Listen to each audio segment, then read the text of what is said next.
one thing I've learned is that, you're in control of the room, and when there's a heckler, you always want to repeat what they say so that the crowd knows. Like, if you just respond and half the crowd doesn't hear what the heckler said, you look like an asshole, like you're attacking the audience member.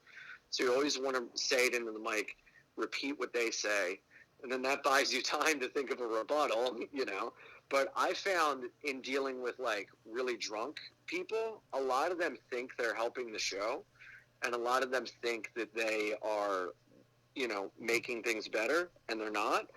So, I've learned to always kind of be on the side of the majority in that situation and go like, hey, I know you're having fun, but I really feel like you're ruining the show for a lot of people around you. Is that what's going on? And everyone will clap. So then they feel kind of like, oh, wow, everyone doesn't like this, Yeah. It's like positive peer reinforcement in a way, and that's something I've had to learn, because I used to get really angry. I used to flip out on people from the stage, and, like, that was not a good scene. And I had to learn that the hard way of, like, really alienating a lot of people by letting my anger get in the way. I mean, like, flipping out on a person, and people are like, why is he just yelling at this guy? So I've had to learn from my mistakes on and off stage, really.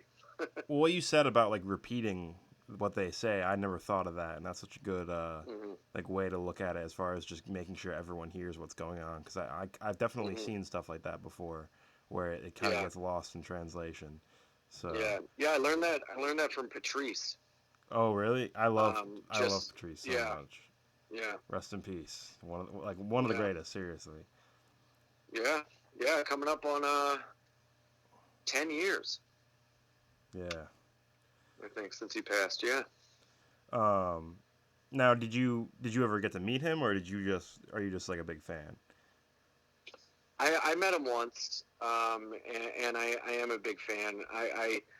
The repeating into the microphone thing I heard from other comics talking about Patrice and what he would say, and it's a great rule to live by.